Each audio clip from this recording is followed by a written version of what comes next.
नमस्कार, मैं हूं संजय सिंह राठौर और आप देख रहे हैं गुजरात तक का यूट्यूब फेसबुक लाइव।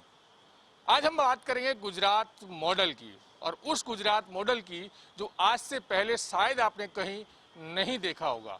तो चलिए गुजरात मॉडल की हम पहली तस्वीर जो आपको दिखा रहे हैं, ये देखिए, गुजराती भाषा में लिखा है कामदार राज्य बीमा योजना। ये एक डिस्पेंसरी है या कहें कि अस्पताल है जो ESIC के तहत ये यहाँ बनाया हुआ है, जिसका बिल्डिंग कंस्ट्रक्शन जो है वो केंद्र सरकार के अधीन बना है और इसका जो संचालन है वो गुजरात सरकार करती है। देखिए, ये गुजरात सरकार के अधीन चलने वाले अस्पताल की पहली तस्वीर। ये दरवाजा है जहाँ पर आप देख सकते हैं क्या कुछ है। दरवाजा ये बंद नहीं हो सकता है, साफ तौर पे आप देखेंगे। अब हम आपको दिखाएंगे, देखिए यहाँ पर ये अस्पताल के अंदर जैसे हम प्रवेश करते हैं वैसे ही यहाँ पर एक केस बारी है, यानी कि केस यहाँ पर जो भी मरीज यहाँ पे इलाज के लिए आते हैं उनका यहाँ पर केस निकाला जाता है, पेपर बनता है और उसके बाद अंदर से उन्हें दवा दी जाती है। और ठीक इसके बगल में आपको तस्वीर दिखा दें पहले, तो यहाँ आप देखेंगे कि ये जो मरीज यहाँ आते हैं उनके लिए एक टॉयलेट बना हुआ है और इस टॉयलेट को देख लीजिए आप, क्या हालत है इस टॉयलेट की वो भी आप देख लीजिए। ये गुजरात सरकार के सरकारी अस्पताल का ये नज़ारा है। और हम आपको इस अस्पताल के अगले जो डॉक्टर्स रूम है उसकी तरफ लिए चलते हैं। तो देखिए यहाँ पर डॉक्टर्स हैं जो भी यहाँ पे इलाज के लिए आते हैं, उनको दवा वगैरह दे रहे हैं। डॉक्टर यहाँ की जो टीम है यहाँ पे लगातार काम कर रही है। अब हम आपको डॉक्टर रूम की तस्वीरें दिखाएंगे। ये देखिए, ये सरकारी अस्पताल है और ये सरकारी अस्पताल की तस्वीर है। देखिए किस तरह से यहाँ पर ये प्लास्टिक लगाई हुई है। जैसे कि आप जानते हैं कि बरसात का मौसम है, बारिश हो रही है, गुजरात के विविध इलाकों में भारी बारिश भी है, लेकिन ये जो बिल्डिंग है सरकारी अस्पताल की, वो किस तरह से पानी से बचने के लिए जो स्टाफ काम करते हैं किस तरह से उन्होंने प्लास्टिक लगा रखा है, डंडे का सहारा दे रखा है। ठीक है, यहाँ पर डॉक्टर लोग बैठते हैं, इलाज करते हैं। और ये देखिए, ये आपको कंप्यूटर वगैरह नजर आएंगे और ये प्रिंटर है। तो पानी से बचने के लिए किस तरह से ये अस्पताल टपक रहा है पानी, और किस तरह से लोग यहाँ जो डॉक्टर की टीम है किस तरह से यहाँ काम कर रहे होंगे, हम उनसे बात करने की कोशिश करेंगे। मैम जरा 1 मिनट के लिए आइए हमारे साथ यहाँ पे कमरे में। तो देखिए यहाँ पे जो डॉक्टर हैं उनसे भी हम बात करेंगे और ये तस्वीरें भी हम साथ साथ में आपको दिखाते जा रहे हैं। मैम पहले तो अपना नाम बता दीजिए और ये बता दीजिए कि अस्पताल की हालत कब से है और कितनी तकलीफें हो रही हैं। मैं डॉक्टर रीना हूँ, ESIC में मैं इंचार्ज हूँ मेडिकल ऑफिसर। यहाँ पे तो तकलीफ़ तो बहुत सालों से है, पिछले 30 साल की ये पुरानी बिल्डिंग है। तकलीफ़ तो हमेशा रहती है, कंप्लेंट भी होते हैं, लोग आते हैं देख जाते हैं। क्योंकि सेंटर के हक में आता है तो स्टेट पहले कंप्लेन करती है, वो सेंटर फिर उनको एक्शन लेना होता है। अभी आते हैं, कंप्लेन दर्ज करते हैं, जाते हैं, फिर पता नहीं कुछ आगे कार्रवाई कर रहे हैं। कल से फिर से शुरू हुई है कार्रवाई, तो कब पूरी होगी वो पता नहीं। किस तरह का अस्पताल है ये? जिस तरह की मैं तस्वीरों में देख रहा हूँ, ये आपका डॉक्टर्स का रूम है जिस तरह मुझे पता चला। अच्छा, तो किस तरह से यहाँ पे हालत बनी हुई है, किस तरह से काम कर पा रहे हैं, और अस्पताल का जो बिल्डिंग है वो किस तरह से अभी काम कर रहा है? बिल्डिंग तो पूरी जर्जरित हालत में है। एक आप आए होंगे, ढंग का तो एक गेट नहीं है हमारे पास। ये कंप्यूटर को बचाने के लिए हमने ये पन्नी का इस्तेमाल किया हुआ है। बाकी डॉक्टर्स रूम में तो मैं बैठ नहीं सकती हूँ क्योंकि वहाँ पूरा पानी है, तो मैं केस बारी पे बैठ के पेशेंट को इनफैक्ट खड़े खड़े ही देखती हूँ क्योंकि पानी टपकता रहता है। तो ऐसे तो हम 2 डॉक्टर हैं, हमारे दूसरे डॉक्टर बीमार है तो वो छुट्टी पर है, नहीं तो ये पानी कंटिन्यूस टपकता है, इसलिए मैं पेशेंट को खड़े खड़े ही ज़्यादातर टाइम देखती रहती हूँ। कितने हर रोज यहाँ पर जो श्रमिक हैं, खासकर लेबर जो यहाँ उन्हीं के लिए अस्पताल, कितने हर रोज यहाँ पे OPD रहती है? OPD यहाँ 120 से 130 की रहती है।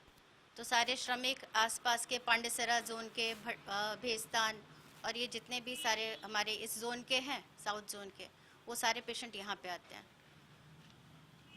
जिस तरह से बिल्डिंग की हालत हम देख रहे हैं इतनी जर्जरित है, करीबन 30 साल पहले, जैसे मुझे जानकारी मिली कि 30 साल पहले बिल्डिंग बनी, 30 साल में जर्जरित हो गई है। 15 साल से आप इसी कंडीशन में काम कर रहे हैं, तो सरकार से आप कितनी बार लिख चुके हैं, कितनी बार कह चुके हैं आप जब से 15 साल में तब से? देखिए, इंचार्ज तो मैं यहाँ पे पिछले 30 साल से हूँ। 3 साल में मैंने ऑलमोस्ट हर साल मैं लिखती हूँ और ऐसा नहीं सुनवाई नहीं होती है। हर साल वो आते तो हैं, देख भी जाते हैं, कॉन्ट्रैक्टर भी नाप लेके जाते हैं, लेकिन उसके बाद से फिर अभी कोई आगे की कार्रवाई, उन लोग के एडमिनिस्ट्रेटिव कोई इश्यूज होंगे, अभी तक कार्रवाई हुई नहीं। ये बताइए कि किस तरह का डर बना रहता है कि जिस तरह से आप बता रहे हैं यहाँ पे कंप्यूटर ये सामान रहता है, तो किस तरह खिड़की दरवाजे सब टूट, कैसा डर बना रहता है? डर तो ऐसा है कि प्रोटेक्शन के नाम पे कुछ है नहीं। अगर यहाँ रात में भी चोर उचक के आ जाएं तो हमारी खिड़की वगैरह बंद नहीं हो पाती है, तो सामान चोरी होने का डर है। दूसरी बात यह है, पानी टपकता रहता है तो हमारे मेडिसिन्स हैं, हमारे कंप्यूटर्स हैं, सारे डिस्ट्रॉय हो जाते हैं। कंप्यूटर तो नेट चल ही नहीं पाता क्योंकि उस पर पानी टपकती रहती है। कभी कभार सांप भी निकल आते हैं, सुना मैंने। हाँ जी, हम लोग तो यहाँ एक्चुअली हमारी 10 to 5 की ड्यूटी है, तो हम यहाँ पे रहते हैं तो हमारा थ्रू आउट यहीं पे रहना होता है। तो एक ढंग का बाथरूम भी नहीं है कि हम फीमेल्स के लिए बहुत तकलीफ हो जाती है। पानी भर जाता है तो पूरे ऊपर तक आ जाते हैं। पूरे 10 से 5 तक आप कैसे जाओगे, क्या करोगे? हम पानी नहीं पीते इसके चलते। दूसरी बात, यहाँ सांप का बहुत डर है। हफ्ते में 1-2 बार तो वो बड़े बड़े सांप निकलते हैं, तो मुझे नेचर वाले को बुला करके उनको हटवाना पड़ता है। तो जो दवा का गोदाम है वहां भी कुछ पानी भरा हुआ है, तो अब दवा किस तरह से रख रहे हैं? हाँ जी, वो तो हमको अभी स्टूल के ऊपर ही रखना पड़ता है। नहीं सामान है उसको पन्नी से ढक के, क्योंकि अंदर जो एक्चुअल जो यहाँ पे दवा का स्टोर है वहाँ तो 2-2 फीट की पानी भरी हुई है। तो आज मैंने एसएमसी वालों को बोला है, पर वो कब आके वो पानी ड्रेन करेंगे वो पता नहीं। तो पानी जमा होने के चलते यहाँ डेंगू मलेरिया का खुद डॉक्टर्स बीमार पड़ जाते हैं।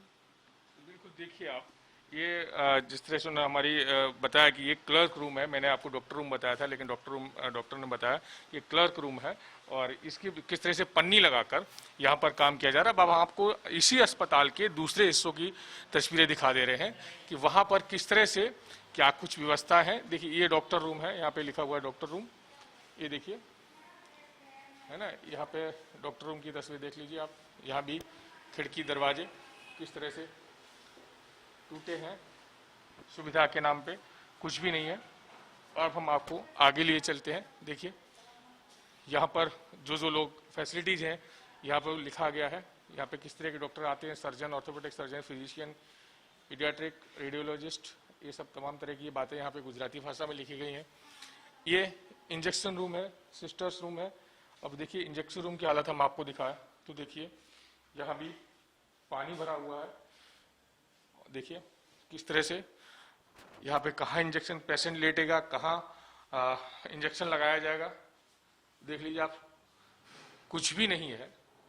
ये गुजरात मॉडल की एक तस्वीर है, सरकारी अस्पताल है गुजरात सरकार का। अब हम आपको ये ड्रेसिंग रूम भी दिखा देते हैं। देखिए, वो इंजेक्शन रूम हमने दिखा आपको, अब ये ड्रेसिंग रूम है। ये उस अस्पताल की तस्वीरें हैं जो बंद नहीं हुआ है, जो चालू है। यहाँ पर लोग इलाज करवाने के लिए आते हैं। देखिए, यहाँ भी आप देखेंगे तो सब किस तरह से ये ड्रेसिंग रूम की तस्वीरें आपके सामने हैं। अब इसी अस्पताल के हम दूसरे कक्ष में लेके चलते हैं आपको। ये देखिए, यहाँ पर लिखा हुआ इंचार्ज मेडिकल ऑफिसर, मतलब यहाँ पर डॉक्टर जो हमसे बात कर रही हैं डॉक्टर रीना अपरा जी बैठती हैं। तो यहाँ भी आप देखेंगे तो ये, चलिए हम आपको दिखाएं, पानी टपक रहा है। जिस तरह से डॉक्टर ने हमसे बातचीत में कहा कि वो उनका कमरा जो बैठने लायक नहीं है तो इसलिए उन्हें बाहर बैठना पड़ता है। और देखिए ये पंखा, टेबल की हालत देख लीजिए, खिड़कियां देख लीजिए। तो ये डॉक्टर रूम की तस्वीर है जहां पर इंचार्ज मेडिकल ऑफिसर है इस अस्पताल के, वो यहाँ पर बैठते हैं। तो ये, इसके अलावा हम आपको दिखाई, देखिए ये ओपीडी विभाग है, यानी दवा विभाग है। और इसमें लिखा भी है कि ESIS हॉस्पिटल, ठीक है। अब हम आपको यहाँ की तस्वीर देखिए, यहाँ पे जो स्टाफ है वो यहाँ पे दवा वितरण का काम कर रहे हैं। जो भी यहाँ पे पेशेंट आते हैं उनको दवा देने का काम कर रहे हैं। और दिखा देते हैं हम आपको तस्वीर में, ये दवा विभाग है। और यहाँ से हम आपको नीचे दिखा देते हैं। देखिए, ये गोदाम है इसी अस्पताल का।